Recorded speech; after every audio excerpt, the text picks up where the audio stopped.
The phone rang sharply next to the head of the sleeping Terry Gilson. He woke up abruptly. "What the hell?" he growled. The phone rang again.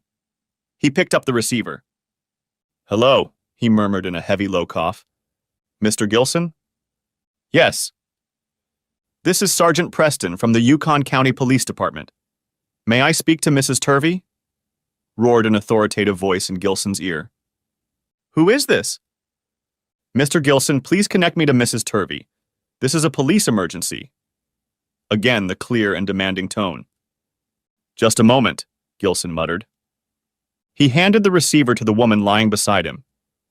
"For you." "It's the police," he said simply. "What?" She snatched the phone from his hands. "Hello?" "Good morning, my dear unfaithful wife," came the all-too-cheerful greeting. "I hope you slept well last night after you and your lover finished having fun." "Oh my God, Mick. Mick, is that you?" "You bet it is, honey, it's me. I just called to give you some information you'll need." Mick, please," she tried. "First of all, you can throw away your house key. It doesn't work anymore. Also, I changed the code on the garage door opener." "Mick, please. It's not what you think," she cried. "You don't know what I think, Sheila. But I didn't call to discuss it with you. I just called to tell you that your credit cards don't work anymore, and you can pick up your clothes and toiletries in the plastic tubs behind the side gate anytime you want." The voice became as cold as ice. No, Mick, please. Don't do this. Please," my wife pleaded desperately. "It's too late, darlings. I've already done it." "But where will I go?" she cried. "Well, in the immortal words of Rhett Butler, frankly, my dear, I don't care."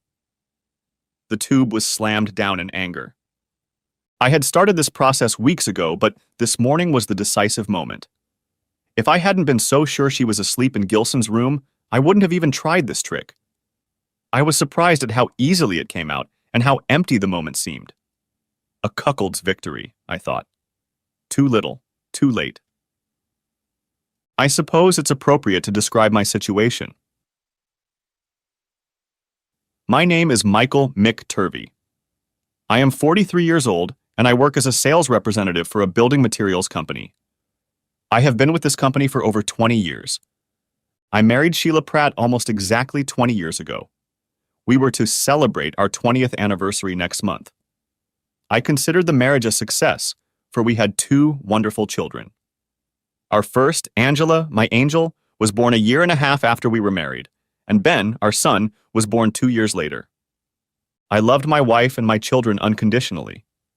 They were the meaning of my existence. No man could be prouder of his family than I was. We lived in a modest home, but it had everything a family could want. The 3-bedroom split level was our second home, purchased 4 years ago. It wasn't new, but we decided to update it and make it our own. A new kitchen, then a finished basement with a workshop for me, and a large family room that the kids could use for their entertainment. A garage where we actually parked our cars, and then new furniture for the living room and dining room. I felt like we had the perfect life. I met Sheila when we were both in 11th grade and middle school. She was a pretty blonde with a nice body, so it wasn't hard to notice her. She tried out for cheerleading but was unsuccessful. I played receiver on the football team and thought we might make a good couple. I asked her out right after school started in the fall, and she said yes. We dated for a few months, and during that time, Sheila matured into a very pretty girl. I wasn't the only one who noticed. I thought we were dating, but apparently never confirmed it with Sheila. The next thing I knew, our quarterback Terry Gilson asked her out, and she said yes. I couldn't understand it. I thought we were a couple, but apparently I was wrong. Gilson was the star of our team. He was a big, talented high school senior with a strong arm and a will to win unlike anything I had ever encountered. As a quarterback, he was a coach's dream and a coach's nightmare. He had tremendous talent and fearlessness, but he just couldn't follow orders. As the rest of the team realized, Terry was not a team player. Terry was just Terry. Our team finished that season with a winning record, but I wondered how much better we could have been if Terry had stuck to the coach's script instead of making it up as he went along. For all his talent, he was undisciplined and very frustrating to others who worked in his shadow. Terry often bragged about entertaining every cheerleader at least once. I was grateful that Sheila wasn't a cheerleader, but I wasn't sure that would protect her. It made no sense to me to be mad at Gilson. He was a ruthless womanizer. He viewed these young girls as meat on his plate and intended to enjoy them. Nothing personal, just fun. I was hurt that Sheila had fallen for him, but I knew there was nothing I could do about it. Next year, Terry would be gone and Sheila and I would still be here. Maybe I still had a chance. But it didn't happen. I started dating Marilyn Erlacher. Since the seating at our school was most often alphabetical, more often than not, Marilyn sat behind me and had me in her sights. Marilyn was a nice girl, but it wasn't what I was looking for. I wanted something more exciting, but it was too much of Miss Erlacher. We got along fine, and I think she was impressed that a football player was interested in her, but that was about it.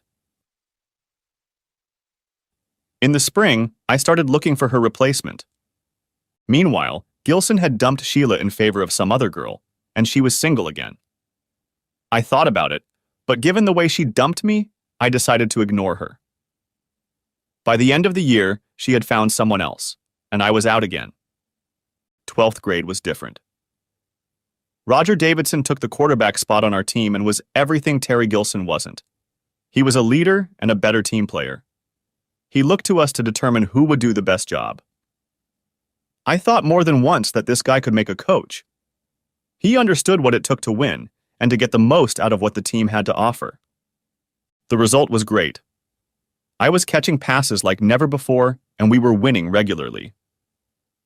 When Roger would enter the huddle, there was silence.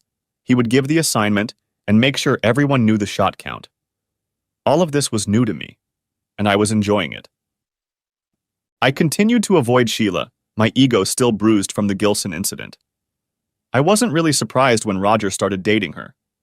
For all his talent and leadership, he was a quiet guy, and it was hard not to like him. Oddly enough, I was fine with them. If I couldn't be with her, Roger was my choice. I think she felt the same way. Sheila wasn't the smartest girl in school. In fact, she scraped by with a C and graduated, like many of her classmates, with a job. She never had plans for college. She must have realized her limitations. She took a job as a bank teller at the mall. After high school graduation, she and I lost touch. I was on my way to college and already dreamed of playing football, drinking beer with the boys, and dating only the prettiest girls who would aspire to be with the football hero. By Christmas, reality set in. I had failed 3 subjects, and while I enjoyed every minute I spent on the football field, the rest of the campus experience wasn't as enjoyable. There wasn't a line of girls waiting to date me. Beer was downtown and expensive for my limited budget. Classes were excruciating, and it was hard for me to realize that the learning process was solely up to me. There was no one to monitor me and make sure I was attending class or completing assignments. It was a whole different world. The grades posted on the board at the end of the semester were disappointing. I was in danger of dropping out of school. Well, I said to myself, next semester there would be no football and no girls. I might as well get on with it. It wasn't easy. It was a whole new way of life for me. It was a struggle. I made it through, but not by much.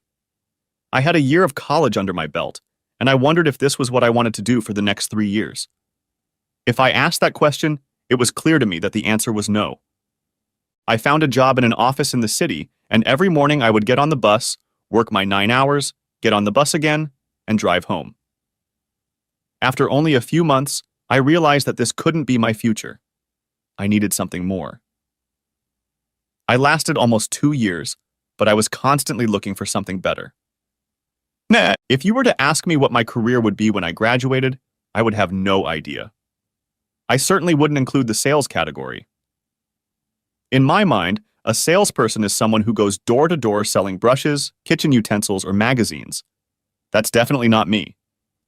When I saw what industrial sales was all about, I had a different perspective. You had to know your product and show people that it was a good, if not better product than the one they were using, and then convince them to buy it. More importantly, the technical side was something I could get passionate about. It didn't take me long to realize that sales is a strategy. What do you have that the customer needs? Why would he want to buy it from you? I applied for a transfer to one of the operating branches and got the opportunity to work in sales. That was the beginning, and the more I saw, the more I realized that this was what I wanted to do. I went to work, still not owning a car and living at home. When I moved to the operations department, nothing had changed. I was a rookie with a small paycheck and took the bus to and from work. When I got my first paycheck, I decided to open a bank account. Up until that point, I had been living from paycheck to paycheck, and that was about to change. For convenience, I chose a bank near the bus stop and walked in.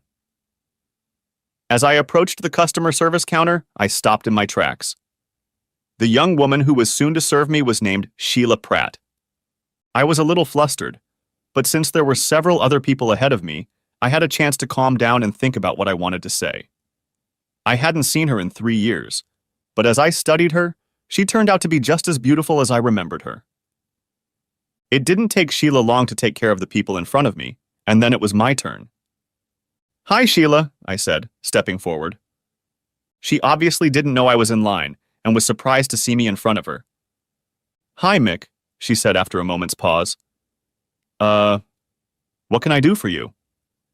"I'd like to open an account. I need to transfer my paycheck." Oh, sure. Let me get someone from the staff to help you," she said, smiling.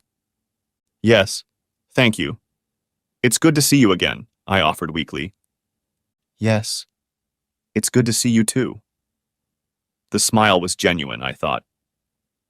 A week later, I went back to the bank to pick up my blank printed checks and saw Sheila again. This time she was walking down the street, delivering mail, I realized. I watched her as I stood in line and wondered what was going on in her life. There was only one way to find out. And after picking up the box of checks at the service counter, I looked around for Sheila and saw her standing at a side table, obviously not doing anything. I walked over to her. "Hi again," I said, smiling. "Hi, how are you?" she asked. Her smile was the one I remembered from when we were dating. It was sincere, honest, and very attractive. "I'm fine. I work at Polar Industries now. Doing sales," I offered. "Good for you.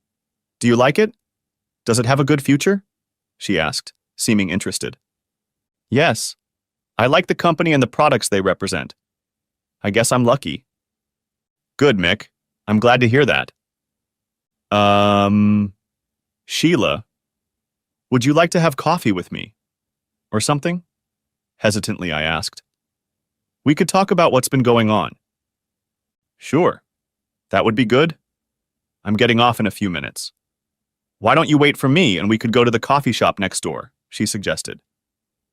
"Great," I said with a wide smile. "I'll be waiting out front on a bench." Thus began our reunion, and after a few dates, we were back where we had been before.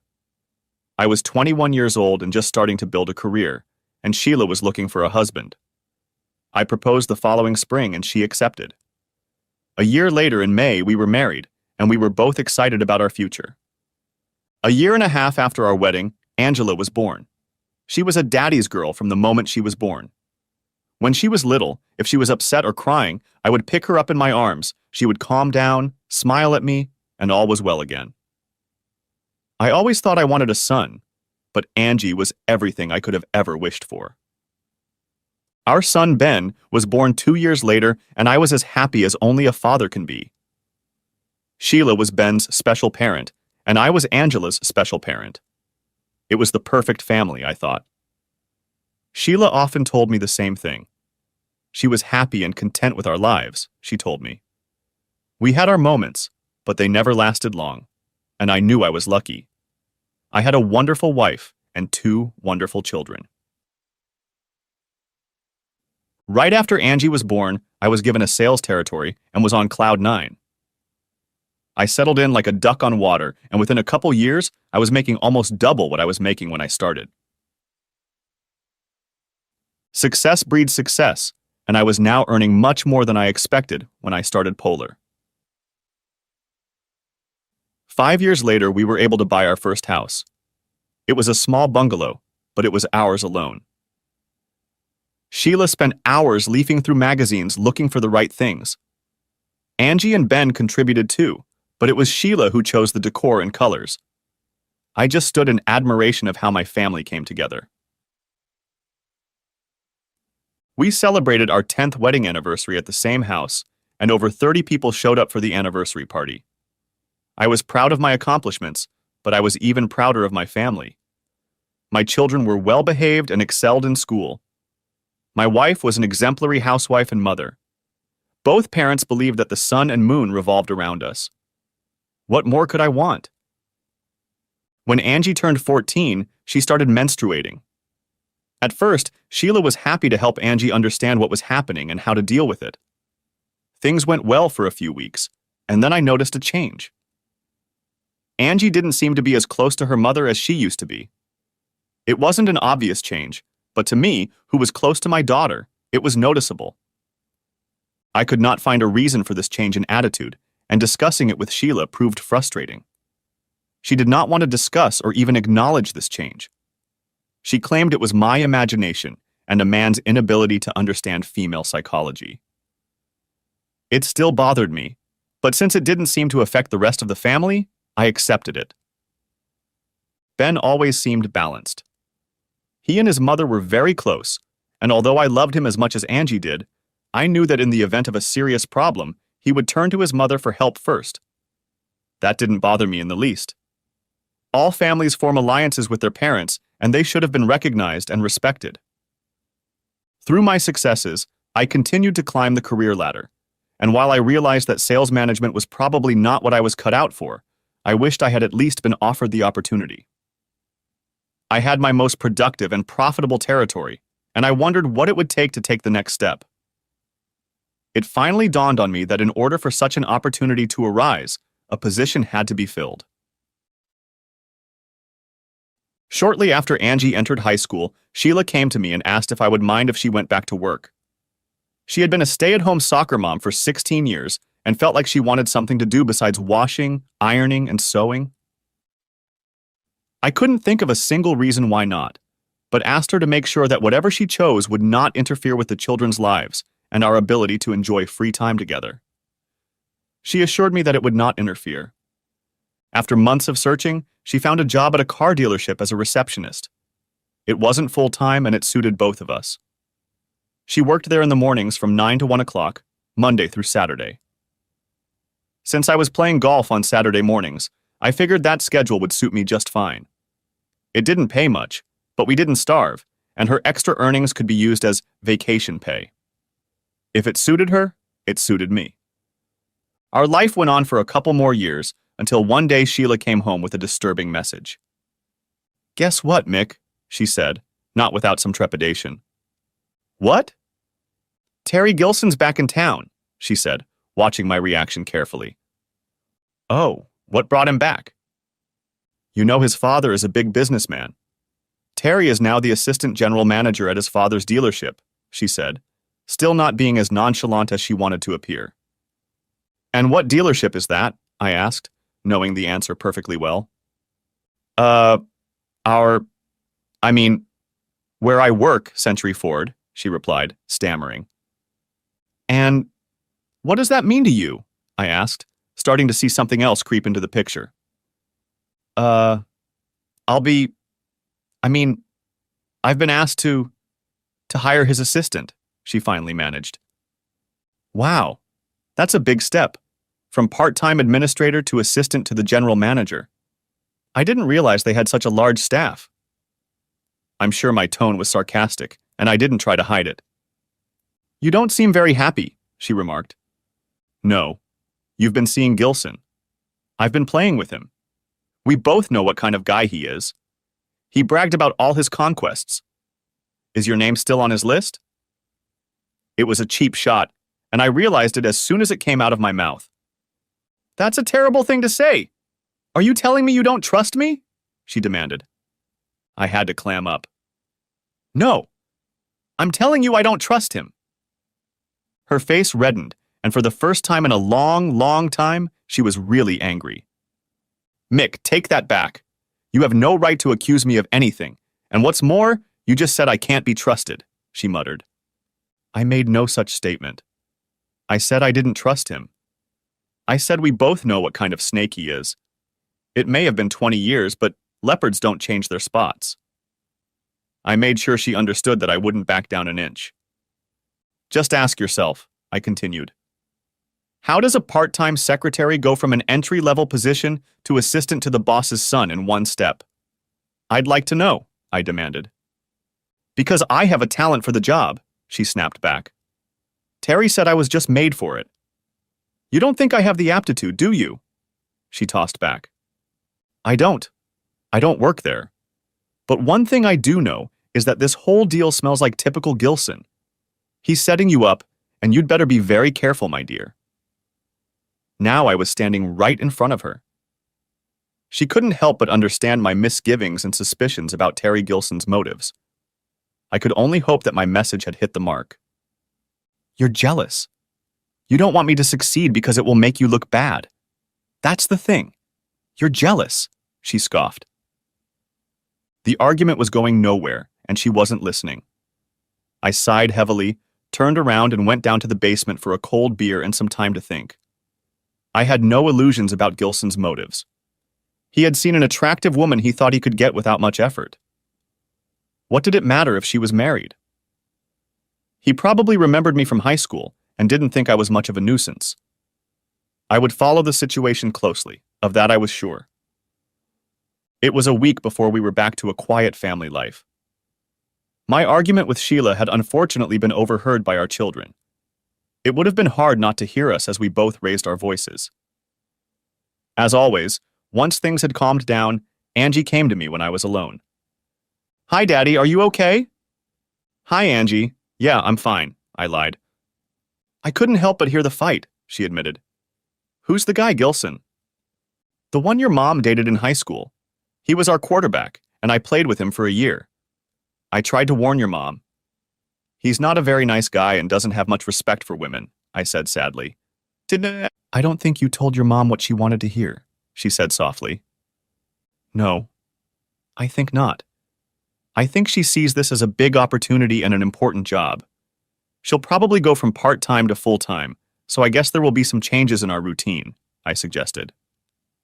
That's okay, Dad. I can help with meals and laundry and stuff. I guess she'll be making a lot more money now, won't she? I guess so. We haven't talked about that. I'll have to wait and see, Angie. I hope this doesn't turn out to be a big mistake for your mom, I said, putting my hand on her shoulder and pulling her to me. I just hope everything turns out okay. As I'd suspected, it was a full-time job, and the pay was more than double her previous earnings, so in that respect, she was being handsomely rewarded for her role. However, I had my doubts about the job. When I cautiously asked Sheila what she did during the day, she answered vaguely, but what I heard sounded very unstructured. If I interpreted what she was telling me, it appeared that she had to come running on Gilson's call. As time went on, I became less and less concerned about her work. She left for work a little before 9 every morning and got home shortly after 5 in the evening. No overtime, no special assignments, just routine work. As a result, we didn't have to sacrifice much. My workday was longer than hers, and I often found myself home after 6, leaving in the mornings at 7. I would leave before everyone was up, and so my family time was limited to evenings and weekends. Our sex life was never what I would call hot. It just wasn't Sheila. We did it, usually a couple times a week, but it was plain vanilla stuff. After Gilson arrived, I'd kept a close eye on the changes in our lives, but there was nothing unusual about it. We did pretty much the same things we had been doing before. I always tried to get along with the neighbors. It made life so much easier. The McDonalds on one side of us were quiet people and quite elderly. Their children had grown up and moved away, and we didn't have much in common with them. We were polite and helped each other if needed, but otherwise, we weren't close. The Romanos on the other side were quite different. Their children were younger, and Angie often babysat for them during the first few years we were there. We got along very well with them, and often had backyard barbecues and card parties at each other's houses. Jimmy and Felicia were probably our best friends. Jimmy was an accountant and worked at the big GM dealership in town. I had already forgotten about it, but when he drove home a van with the dealership's name on the side, I remembered. One late Sunday morning, Jimmy was mowing the lawn before mowing, and I walked up to him for a minute. "Hey Jimmy, how's it going?" I began. "Well, you know, the usual stuff. I guess everything's okay," he grinned. "Yeah, same thing. Say, I have a question for you." I tried to make it sound casual. "Shoot. You work at a large dealership.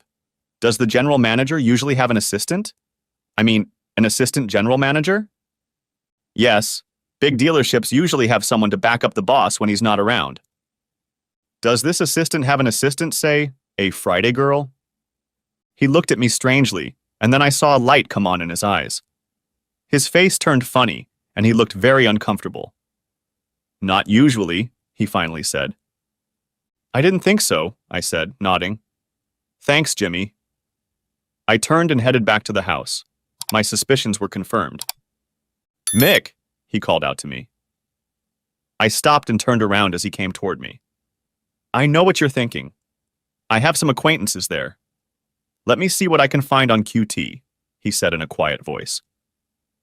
I looked at him for what seemed like a very long time, then nodded. "Thanks again." I'm not quite sure why, after all that, I asked Jimmy that question. Perhaps I was afraid of the answer.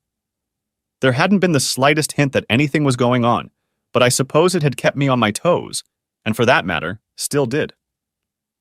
Jimmy knew who Sheila worked for and what her position was, but he never said a word about it. I just put him on the spot, and he reacted the way a good friend should. Even though Sheila was no longer working Saturday morning, I continued to play golf early.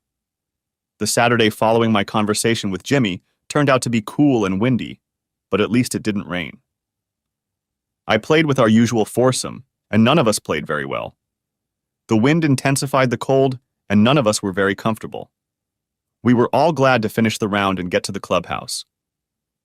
As usual, we met at the 19th hole after changing, and the winners drank to the losers. Today, my partner and I were shopping. As I entered the lounge, I saw Jimmy Romano sitting alone at a table by the TV. He was sipping a drink, and I walked over to him. "I didn't know you played golf," I said with a smile. "I don't know. You know me better than that," he laughed. "What brought you here?" I asked, almost guessing the answer. "I wanted to talk to you. Alone," he said, suddenly becoming serious. I nodded. I was sure that was what it was about. "Give me a minute to settle with the winners and I'll be right back," I promised. It didn't take me long to buy drinks for the boys and explain that I had to excuse myself to meet someone. 5 minutes later, I was already sitting at Jimmy's table.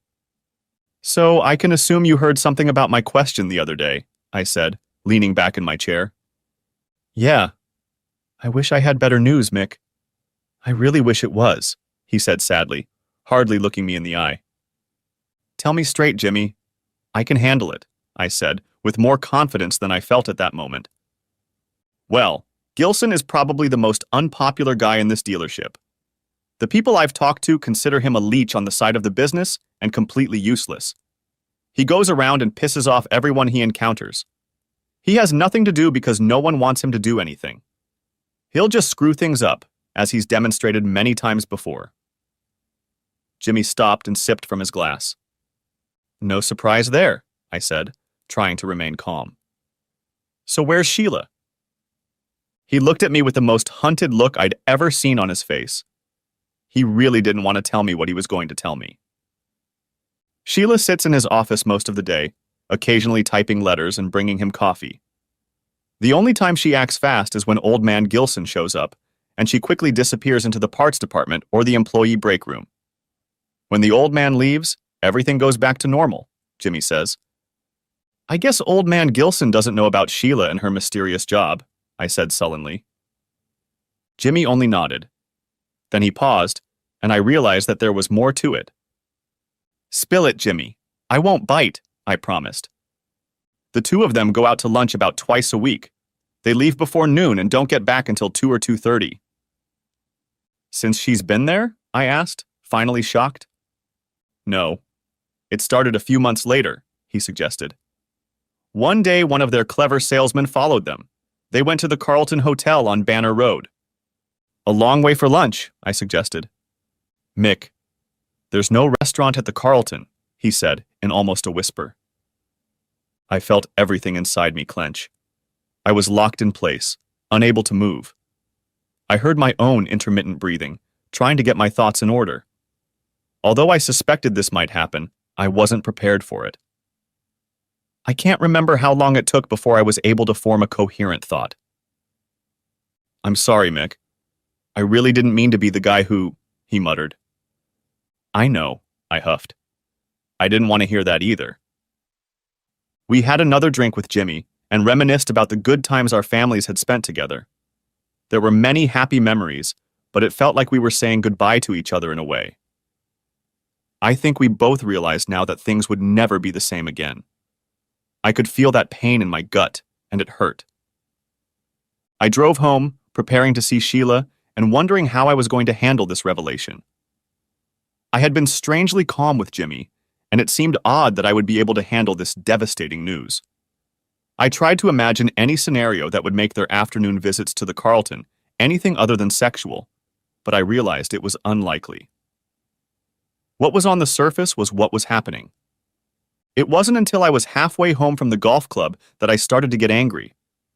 My head was spinning with 1,000 random thoughts all at once, and my emotions were in turmoil before it all started to boil down to one horrible fact. She had cheated on me, and cheated on me many, many times. I was a fool, even though I knew the possibility existed. She made a fool of me and didn't even blink an eye without feeling the slightest sense of guilt. Day after day, she made me a cuckold. It was then, with that realization, that the anger began to build. I pride myself on being rational and not prone to rash behavior. I pulled over to the curb a few blocks from my house because I knew I was in no condition to go into my house and confront Sheila. Moreover, it wouldn't be the smartest thing to do. In fact, I was sure it wasn't. If I thought it was just a one-time affair, I might have been able to get over it, and we could move on with our lives. But it wasn't. Apparently, it had been going on for a year. All this time, Sheila had been playing the role of a happy housewife with a loving family. It was a deception of a very high order. Sitting in my idle car, I decided that this required a very high order of payback. I will act as normal as possible, but on Monday, I will begin the process to put an end to this farce and get my revenge. I am determined that I will do as much damage as possible to Terry Gilson and Sheila Pratt-Turvey. I will go by the book and by the law, but I will do everything I can to bring them both down. The rest of the weekend passed in excruciating politeness on my part. I was tight-lipped, not allowing my anger and frustration to spill out onto my family. There was plenty of time for that when all the pieces of the puzzle fell into place. I counted the hours until Monday morning. When Monday finally came, I got up earlier than usual and was out of the house well before 7. I knew I had a few hours before I could get to work on my problem, but I wanted to get out of our house as soon as possible that morning. I knew that my sales manager, Larry Coleman, was already in the office, and I needed to talk to him about taking some time to address my problem. Our conversation took over half an hour. I figured he had guessed what might be going on in my family life when I explained what I wanted in terms of a vacation, and thankfully, he was receptive and agreed. He was a nice guy, and I enjoyed working with him. Just after 9 in the morning, I called David Murney, our family lawyer, and asked for his advice on a family matter. I knew it was not his area of expertise and was not surprised when he referred me to Lydia Pankratz. I had met Lydia in passing once or twice and had heard that she was a very good divorce attorney. She won't be cheap, but right now cost was on the back burner for me. I made an appointment with Lydia for late afternoon. I knew I would be late, so I called home to leave a message. Angie answered the phone, which surprised me. "Hi, Angie, what are you doing home?" "Teacher Professional Development Day," she said, with a tinge of mockery. "Ever notice how they're always on Fridays or Mondays?" "Yeah, I've noticed." "Look, I have a meeting late tonight, and I won't be home until 7, I think. Let Mom know, okay?" "Sure, Dad. Say, are you okay?" she asked in a curious voice. "Yeah, sure. Why do you ask?" "I don't know. You didn't seem like yourself this weekend. You weren't sick or anything, were you?" "No," I lied. "I'm fine. It's probably your overactive imagination," I laughed. We signed off and I hung up the phone, wondering if Sheila had noticed my unusual behavior. She didn't say anything, but maybe she was being cautious. I'd have to follow up on that. I didn't want to give a false answer too soon. Meeting Lydia was a shock in many ways. To begin with, regardless of the reason, Sheila got half of everything in the divorce. The house, the cars, everything. The only good news was that her income was such that I probably wouldn't have to pay alimony if I could prove infidelity. Judging by her reckless behavior, I doubted I would have any trouble getting proof. As for the children, I would have to prove abuse, neglect, or some other heinous crime to get custody. In this jurisdiction, children were almost always given to the mother. Angie was 18, so she could make her own decision, but Ben was only 16 and would have to spend almost 2 years with his mother. I felt bad, but Lydia said I probably couldn't change anything. That's just the way the system works. That's when things got interesting.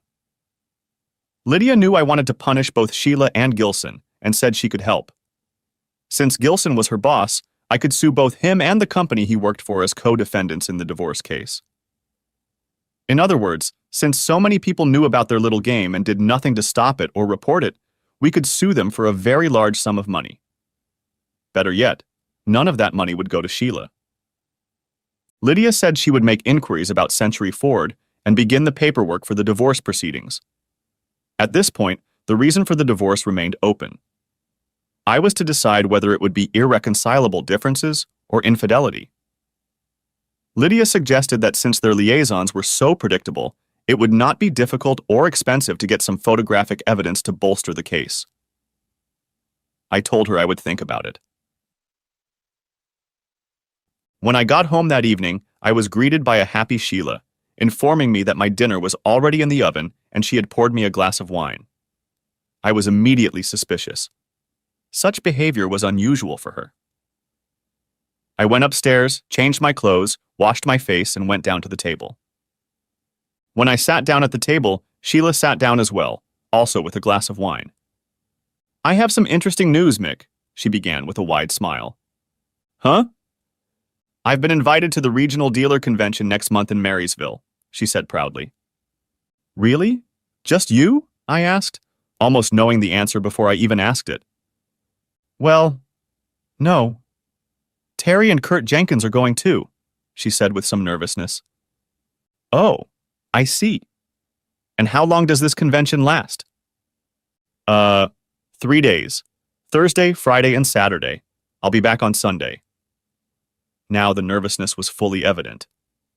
You seem to be looking forward to it," I quipped. "Yeah.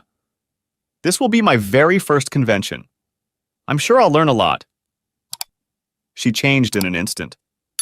Now she had that happy enthusiasm in her again that she had a moment ago. "Yes, I'm sure you will learn," I replied with a touch of sarcasm. As my mind picked up on my emotions, I began to realize that this could be the opportunity I was looking for. She almost set herself up to be caught. "So, you're okay with this?" she asked uncertainly. "Yes, darling, I don't mind. I trust you. I know you won't do anything inappropriate," I said with all the candor I could muster. I saw a blush appear on her face for a moment before she stood up, leaned across the table, and kissed me. "Thanks, Mick."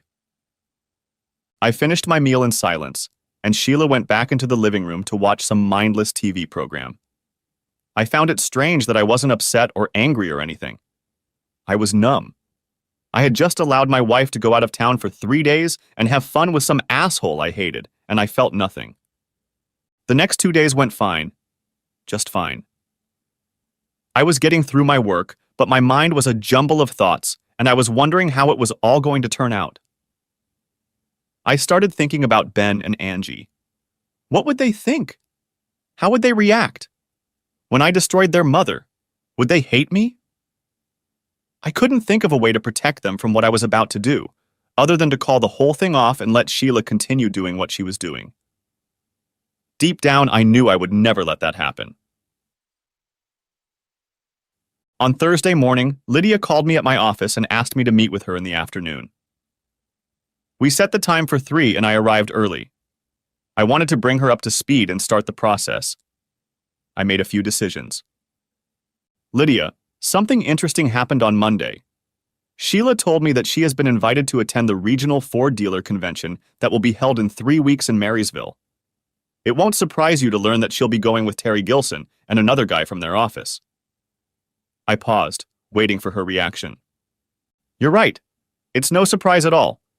My sources tell me this whole thing has been set up for a long time. I guess she finally got up the courage to tell you on Monday, she said calmly. Yeah, Monday. How did you find out? I asked with a smile. Well, it's a trade secret. But let's just say she's not as smart as she thinks she is, Lydia grinned. I decided that we should try to get some pictures. Will that allow us to file an infidelity report? I asked. Yes, definitely. Now we know they use the same room at the same hotel every time. That's silly. My friend is getting some photographic evidence this week, and that should be enough to make the case. But that's not all, she grinned. I watched her satisfied smile and waited for the next bit of news. Century Ford is owned by Terry Gilson's father, Knox Gilson, as you probably know. I know there is a morals clause in every employee's contract, and this will make an additional lawsuit much easier for us. In fact, it will be a piece of cake, she smiled slyly. How much do you think we can get them for? I asked, feeling the anger welling up inside me. Well, we can get anywhere from $500,000 to $1 million, but of course we'll ask for a lot more. God knows Father Terry can afford it, she laughed. I really like the sound of that. I guess the only bad thing is the kids. I can protect Angie, but I can't do anything for Ben, I said, suddenly realizing how fast things were moving. I know, and there's not a damn thing I can do about it. Unless we get a judge who thinks Sheila is scum, we're going to have to live with it. I'm sorry, but I wish it wasn't so, she said with genuine pity. All right, Lydia. Thanks for the shovel work. I'll let you know when and where the convention will be held and what hotel she'll be staying at in case your boyfriend can't figure anything out before then. I was tired. The whole shebang had knocked the energy out of me. I wanted to go home and go to bed for a week or 3, hoping it would all be over by then. Of course, I knew that wasn't going to happen. There was still a long way to go. I managed to get through the next 3 weeks without arousing Sheila's suspicions. Maybe she wasn't paying attention, or maybe she was so sure of herself that she didn't worry about it. On the eve of her departure, she packed and carried her suitcase and travel bag to the front door, preparing to leave in the morning. She had no idea what was in store for her this weekend. When I got up Thursday morning at my usual time, Sheila was already up and eating breakfast. She was definitely anxious to leave and was pacing the kitchen very nervously. You're up early, I remarked coldly. Yeah. I just wanted to make sure everything was looked after before I left. Don't worry about that. Angie will take care of the household chores, and I'll help her on the weekends. I take it you'll be home Sunday morning? I suggested. I'm not sure if it will be in the morning or afternoon. We'll have to wait and see. It's Terry's car, so I'll let you know, she said hesitantly. She avoided my gaze. She knew what she had to do, but she didn't want to look me in the eye and admit it to herself. She couldn't know that there was no getting away from this weekend. Well, have a good time and be on your best behavior, I said, without a fraction of sarcasm. She threw me a brief glance and then continued with her uncoordinated actions. I couldn't recall ever seeing her so nervous. Perhaps she sensed a change in my attitude and was afraid I might recognize or suspect something. I couldn't tell. I finished my coffee, kissed her lightly on the cheek, and headed for the office. All day I wondered if she thought I knew something. It might ruin my surprise, and that would really upset me. I didn't tell Lydia or anyone else what I had planned for early Sunday morning. Arriving at the office, I called Lydia, and she quickly picked up the phone. Lydia, can you confirm that we have pictures of Gilson and Sheila in action? I quickly asked. Yes, we have them, but I don't think you'll want to see them. Maybe after this is over.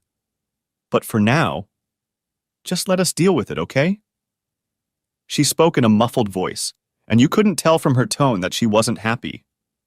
I had to assume that the pictures were going to be quite denigrating. The only good thing about it was that it no longer mattered whether my little stunt on Sunday morning had worked or not. Now, the matter was settled. Are the divorce papers ready? Yes, we can file them anytime you say. I have a little surprise for her on Sunday morning, so I think we can hand her the papers at her parents' house on Monday morning. Can I confirm that on Sunday? I asked. Yes, but, Mick, you're not going to do anything stupid, are you? There was concern in her voice. No, absolutely not. I won't do anything that would mess things up. I promise. I hoped my statement had reassured this dynamic lady. I didn't want anything to mess up my plans. Good. I'm glad to hear that. Take care of yourself, Mick. I know these are hard times for you, but they'll pass and you'll move on. I know it, she said sincerely. Lydia, I couldn't have done it without your help. The hardest thing left is telling the kids on Saturday about what's going on. I'm not looking forward to it, I admitted. I'm sure you're not. Good luck with that. If you need anything, call me or David, okay? Thanks, I signed off and silently hung up. I thought about telling the kids that evening, but changed my mind. Some of them might decide to call their mother and warn her. I wanted to minimize that risk. Sheila called in the evening around 8 o'clock, and her voice was very chipper. She was enjoying the convention and the various booths. She had a nice room and the restaurant served very good food. She talked to me briefly, but spent more time on the phone with Angie and Ben. She gave us her room number, 1228. When the kids went to bed at the usual time, 10 o'clock, I waited until I was sure they were asleep and then called the hotel and asked for room 1228. If Sheila answered, I would just say goodnight and say something nice to her. The phone rang at least 7 or 8 times, but there was no answer. I hung up. Sheila called on Friday night, again at about the same time.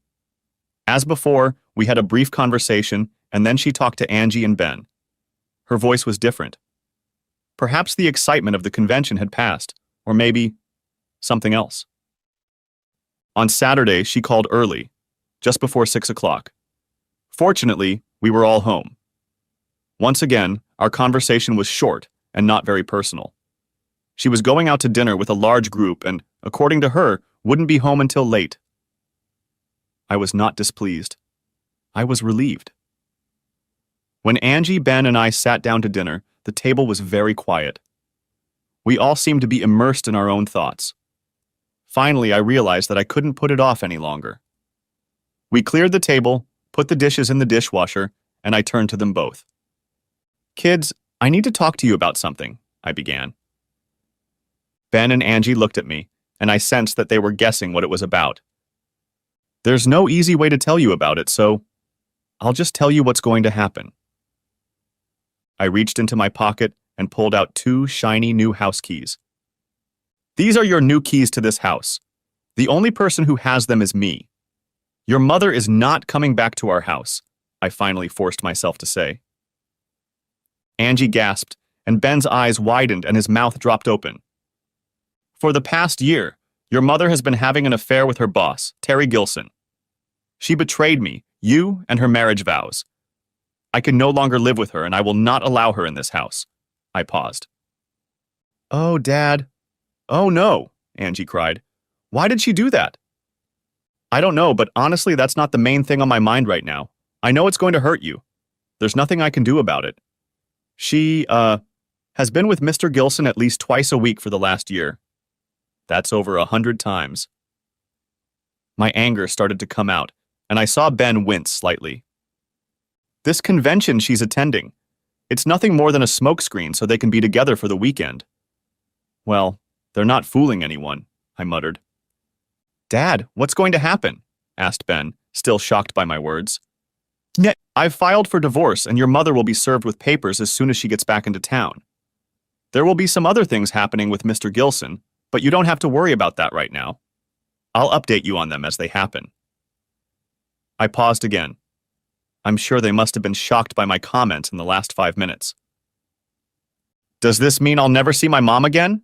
Asked Ben, on the verge of tears. No. I wouldn't do that to you, Ben. I know how important she is to you, and I wouldn't do that.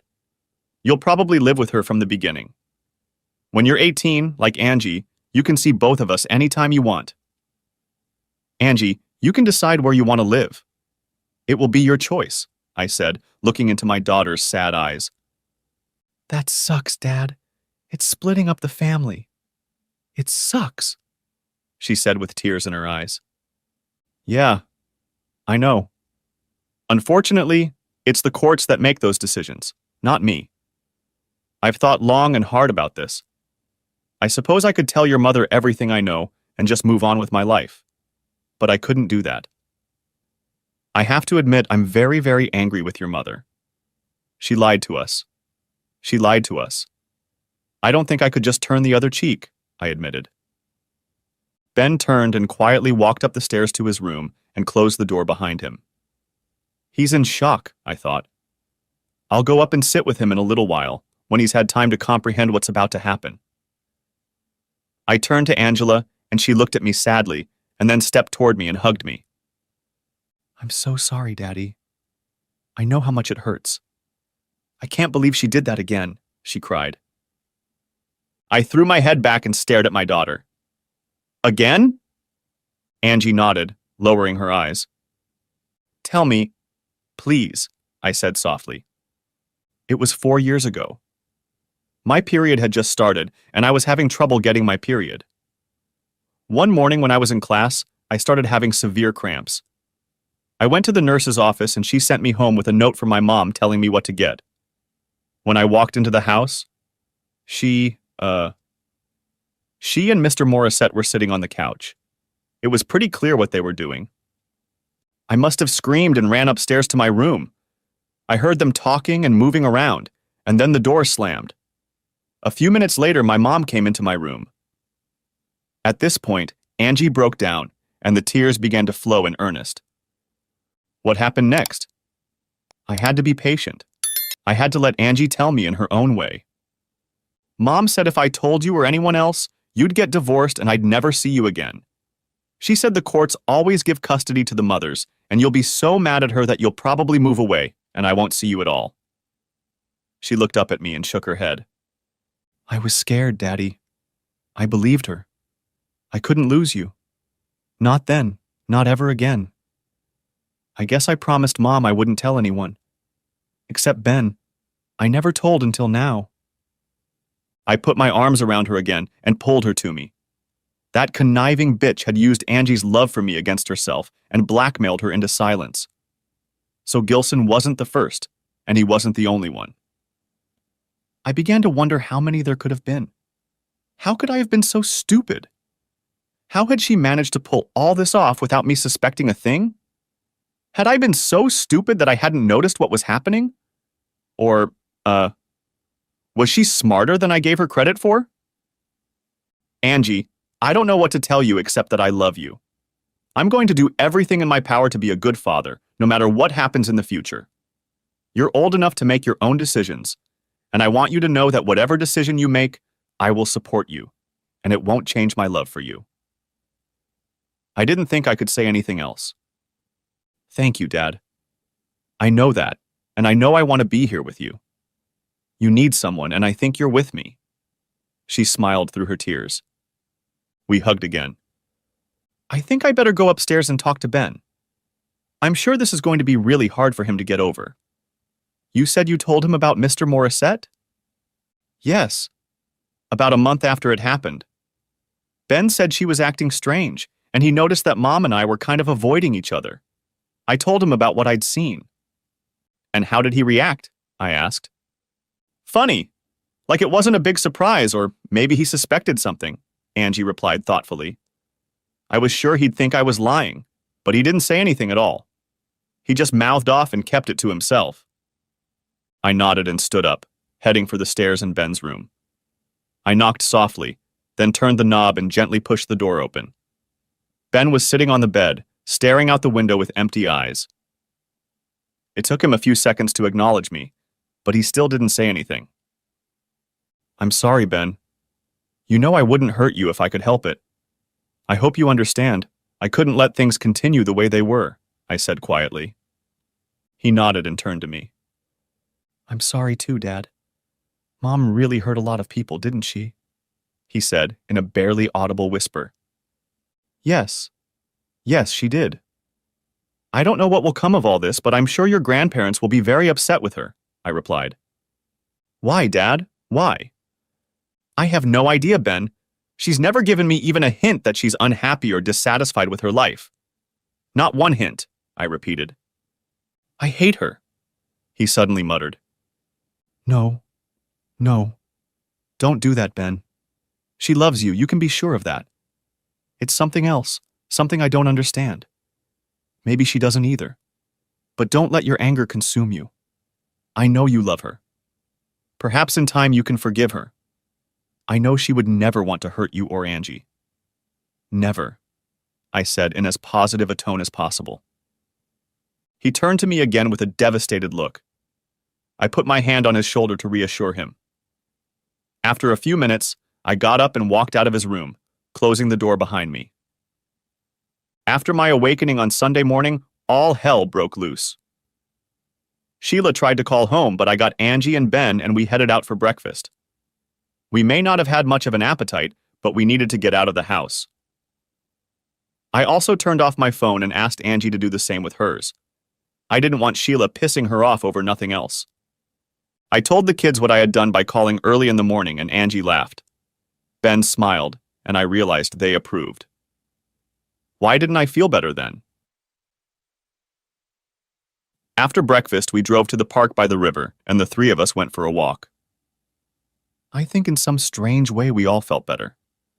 Perhaps because all the tension and anticipation of what was to come had subsided. Angie and Ben knew what was coming next, and they knew when it was going to happen. As for me, I had a knot tied in my stomach that in no way wanted to dissolve. I had begun the process that would end with the dissolution of my marriage and the breakup of my family. I still had to talk to my parents, but that was one of the two important things to do today. Of course, I would also call Lydia and tell her what I had done. I was dreading talking to George and Amy Pratt, Sheila's parents. We were close, and they adored their grandchildren. I wasn't sure how they would take the news or which side they would take. I decided to leave it at that until Sheila could decide for herself. She needed a place to live, and I suspected she would run home. I called Lydia Pancratz first. I told her about my little prank, and she laughed at my insolence too. Now that's something I wouldn't want to get, she grinned. I hope you enjoyed yourself, Mick. Not really. Cheap revenge, I guess. But now she knows, and she knows some of the consequences, I said, noticing the note of anger in my voice. What about the kids, Mick? I talked to them last night, and I think things are stable. They're not very happy, as you can imagine, but they understand, and I think we'll have to wait and see what the long-term effects on them are, I said. But I have another surprise. What? Lydia was taken aback for a moment. Angie told me that about 4 years ago she caught her mother with another man. Sheila threatened Angie. She told her that I would divorce her, she would get custody of them, and they would never see me again. She blackmailed her into keeping quiet, I concluded. Oh my God. Could she do that? Asked Lydia in amazement. I thought I knew her. I was wrong. I don't know her at all. She's just a disgusting woman, I said, more with regret than anger. Lydia must have been wondering what was next. After a few moments of silence, she spoke again. Stay close to Angie and Ben, Mick. They need you around. It's going to be hell for them for a while. Stay close to them, she concluded. Thanks again for your help, Lydia. As soon as I know where Sheila ends up, I'll let you know, and you can attend to her. We signed off and I slammed my cell phone shut. Getting through to my parents was going to be much harder. The conversation with my parents was thankfully short. I described the situation, and their first reaction was concern for Angie and Ben. I recounted my conversations with them last night and the fact that they seemed fine today. This seemed to reassure my mom, and both said they would talk to us later when things had settled down. I wondered when that would be myself. I turned the phone off again. It beeped, letting me know I had a call waiting for me, and I was pretty sure it was Sheila. She wasn't on my list to talk to today. Angie, Ben, and I sat down on a picnic bench in the park, and I explained that I didn't want to be near our house for the next few hours. I expected their mother to rush home to try to get in. Finding that her key was useless, she would surely make a ruckus. I suggested we go out of town and not show up there until just before dinner, and then come back. They agreed, and we discussed where we could go. There was an open air fair in a small town a few miles south, and we decided to see what it was all about. The fair turned out to be very interesting and fun. We ate a few hot dogs to get us through dinner and generally enjoyed an old-fashioned country fair. It took our minds off our problems and allowed us to think about something else. We didn't get back into town until almost 7 and stopped at a nice restaurant for dinner. We knew that sooner or later we would have to face changes in our lives, but on this last day, we could get away from it all and find some peace and quiet. By the time we got home, it was almost 9 o'clock. Sheila was nowhere to be seen and the house was dark. I parked the car in the garage and we walked into the house, turning on the lights as we went. Nothing had changed in the house since we left for breakfast this morning. The kids had gone to their rooms and got ready for bed. I turned on the TV, but there was nothing interesting on, so I went to bed as well. It was a restless night for me. I didn't know what tomorrow would bring. I knew that my phone call and serving the divorce papers would have consequences. It was only a matter of time. Monday morning, I reconnected the phones. I didn't expect to hear from Sheila so early. I was wrong. Almost immediately, the phone rang. We didn't have caller ID, so I had no idea who would be calling this early. I decided to tempt fate. Hello? It was a cautious greeting on my part. Mick, please. We need to talk. Of course, I was Sheila. What is there to talk about? I asked in a low voice, trying not to disturb the kids. Oh my God, Mick. I'll tell you what. I can explain. It's not what you think, she moaned. That's the second time you've said that. What do you think I think? I challenged. It wasn't like an affair. It was just a stupid mistake. Don't ruin our marriage over a stupid mistake, she pleaded. You must think I'm the stupidest person on the planet, Sheila. I know for a fact that you've been having fun with asshole Gilson for at least a year. And now I know that Francis Morissette is on your buddy list. We have photos and all the proof we need. It won't be pretty, Sheila, and you have no one to blame but yourself. I promise you it will be ugly. With those words, I hung up and disconnected the phone again. I went to work and informed Larry Coleman that I was divorcing my wife, and if she called, I asked him not to transfer the call. He agreed and quickly went to Gloria's switchboard to inform her of our request. I went back to my office and tried to burrow into the papers on my desk. I was pretty good at it until about 11 o'clock in the morning when the phone rang. It was George Pratt, my father-in-law. Good morning, George. I can guess why you're calling. I apologize for not giving you and Amy a heads up, I said preemptively. I think I understand, but I'd like to hear it from you, Mick. You've always been straightforward with me, so tell me what the hell happened, he asked demandingly. I told him about my warnings to Sheila about Gilson, her affair with him, and her other affair with Morissette. When I finished with a condensed version of her activities, a long silence hung on the line. My God, he finally said slowly in a thin voice. I had no idea she was capable of such a thing. Are you absolutely sure about this, Mick? He asked, hoping there was some glimmer of relief in that. I'm very sorry, George. I'm afraid I'm not only sure, But I have photographic evidence, I said, feeling sorry for this fine man. He deserved better from his daughter. She's staying here for now, Mick. Are you planning to start divorce proceedings? Yes. All the paperwork is ready. She'll get a summons either at work or... Well, I'm sorry, but it can happen at your house, I apologized. I understand. I don't mind telling you that it will hurt not only her, but her mother as well. I know it's not your fault, but, well, whatever. I hope we'll still get grandchildren to visit us, Mick, he finished hopefully. Of course.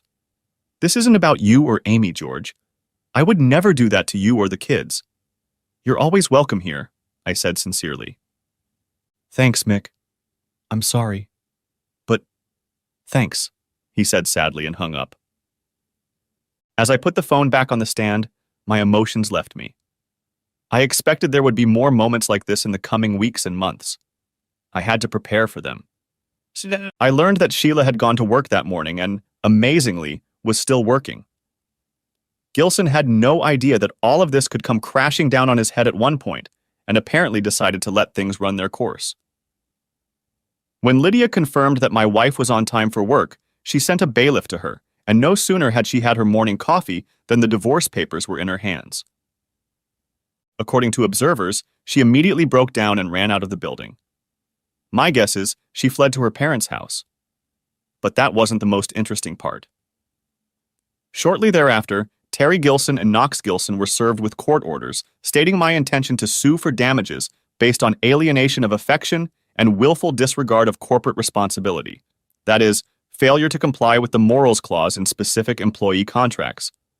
The lawsuits included punitive and compensatory damages in the amount of $5 million. The circus is on. Reconstructing the story much later, I learned that Knox Gilson had set up a showdown with his son Terry and practically cut him off. No more easy jobs, no more rescue from situations with angry husbands, and unless he pulled himself together, no more inheritance. Knox had indulged his son for the past 20-plus years and was finally at the end of his tether. Sooner or later, this sprouting teenager had to get back on his feet. Terry did what was completely predictable. He went out and got drunk. Since he had been kicked out of the dealership, he had nowhere to go but back to his townhouse. He disappeared into this cave for days. I knew the wheels of justice would turn slowly. Foolishly, Sheila decided to contest the divorce until Lydia could provide her attorney with the evidence we had, including photographs. That was all it took to knock the fighting spirit out of her. Lydia would do her best to limit the amount of my financial punishment, but at worst, she would get half of everything. A reward for her perfidy. The week passed agonizingly slowly. I went to work, but I couldn't pretend to work efficiently. Larry was very understanding and patient, but I knew it couldn't go on like this forever. I had to think about my future as a single man and a single parent. It was a daunting prospect. On Saturday, I was mowing the lawn in the backyard when I heard a noise in the driveway. A car door slammed, and seconds later I heard someone pounding on my front door. Neither Angie nor Ben was home, so I walked around the side of the house and ran head-on into Terry Gilson. He looked like he'd been dragged behind a farm tractor for several miles. He was a mess, but at one look at his face, I knew it wasn't good. That was the last thing I remember before he hit me with his big right fist. And the next thing I remember was waking up in the hospital. Well, not exactly waking up, but starting to experience small bouts of consciousness. I was lying on my back and feeling numb pain. Apparently, it took me over 24 hours to finally regain consciousness. I was floating in and out of consciousness, barely grasping bits and pieces of the here and now. At one point, I realized there was someone with me. I could feel a hand, but I couldn't open my eyes, or at least I didn't want to. They were like two marbles rolling around in the bottom of a tin can. I heard a strange voice, but although it was familiar, I couldn't connect it to my memories to see who it could have been. I tried to remember what could have brought me to that place, and after a while I remembered Gilson's face and then his fist. A day or so later, I discovered that my mother and Angie had been at my bedside almost the entire time I was in the ICU. I tried to smile at them, but it hurt, and I hoped they realized how grateful I was to have them around. I think I heard Angie tell me Ben was coming over after school, and I tried to smile again. Just thinking about it hurt. It was over a week before I recovered enough to talk to my doctor. He started literally from the beginning. I had a concussion from hitting the wooden frame of the garage door when Gilson hit me. I had a dislocated right shoulder and a badly bruised upper right arm. What saved me was that Felicia Romano, who had witnessed most of the altercation, yelled from her kitchen window, causing Gilson to look up and realize he was being watched. He rushed to his car, backed out of our driveway, and rubber-tired the entire block. Felicia had the good sense to call 911, and that's how I ended up in the hospital. Gilson was identified by both Felicia and another neighbor, who recognized the license plate number of his car as it sped down our street. There aren't many white 1964 Ford Galaxy convertibles in our town, and a couple hours later, Gilson was spotted leaving a bar and driving away in an inadequate manner. To top off the woes, Gilson was arrested for DUI and resisting arrest. He just didn't know when to leave.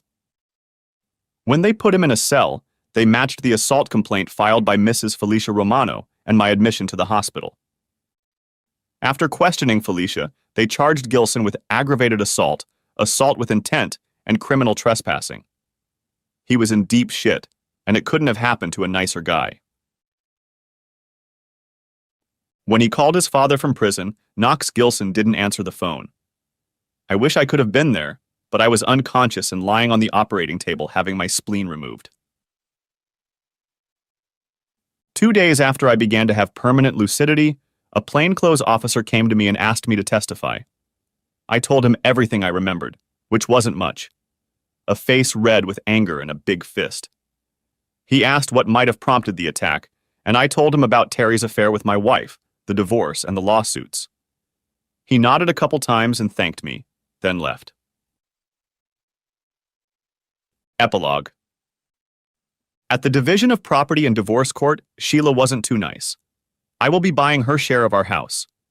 They gave her the absolute minimum and no alimony, and gave her a stern lecture on her contribution to my injuries. Knox fired both Terry and Sheila. She was on the job hunt when our divorce became final. Her name was toxic in some circles, and I doubted if she would ever find a decent job in our town. Ben lives with Sheila, but from what I gather from Angie's words, their relationship isn't what it used to be. I see Ben every week on weekends. We got an exemption from the judge about that. He seems to be getting stronger, but he's not the same kid I remember from better times. Angie is Angie. She's my girl, and she keeps me in line. She runs the house, my diet, and my exercise program. If I didn't know better, she could have been my mother. My in-laws have been a pillar of support and have helped us when needed. They have no idea how important that was in the last few weeks. I just didn't need any more pressure. George and Amy, thank goodness, have remained friends. They are deeply disappointed in Sheila, but she is their only child, and they feel obligated to support her in her time of need. Having Ben around is a big plus for them. They're spoiling him in a way, but I don't mind. I just want Ben to get through this and come out of it in one piece. Angie stops by to visit. She and her mother talk to each other again, but I get the impression it's an awkward relationship at best. The lawsuits, of course, will never go to trial. Knox Gilson won't let it, according to my lawyer friends Dave and Lydia. We'll settle for a very large sum, and I'll be secured for years to come, even after taxes and legal fees. I already know I'll be able to take care of Angie and Ben's college tuition and provide them with a car. At least some good will come out of this whole mess. Physically, I've recovered as much as I possibly can. I lost my spleen, but my kidneys, ribs, and shoulder are almost healed. I go to physical therapy 3 times a week and will continue to do so for a while longer. I still have pains that come and go daily. My doctor thinks my testicles are 80% functioning, but I haven't had a chance to have them checked yet. I don't have much enthusiasm for the opposite sex right now. When I have the money from the trial, I intend to buy Jimmy and Felicia something special. Jimmy has been there for me when I needed him, and Felicia may have saved my life. Nothing would be too extravagant for these two. What happens next? I ask myself regularly. I'm still reeling from what Sheila did to us, but I suppose in time I'll get over the worst of it. I quit Polar Industries, or at least tried to. Larry didn't want to hear about it and said he was giving me an indefinite leave of absence. Someday I'd have a lot of money, and I was trying to decide what I should do with it. I think I know. Frank Clay, one of my best customers and an old friend from when I first started in sales, wants to retire and sell his building materials business. It's a good business with a well-balanced trade between retail and building clients. He is part of the Build Right buying group, and that helps him compete with the big stores. Dave Murney and I are going to meet with old Frank and see if we can make it happen. Ben was first in line looking for weekend and summer work when he heard about my plan. It doesn't make any difference. I want to keep him close and make sure he's okay while he experiences the next few years. Adolescence is hard enough as it is, and then there's the broken family. I look at Knox and Terry Gilson and realize that this is what happens when you're not involved enough in your kids' lives or close enough to them. I've had a lot of time to think about what happened to me and our family. I will be the first to admit that I took it personally and wanted revenge to the fullest. I still feel the same way.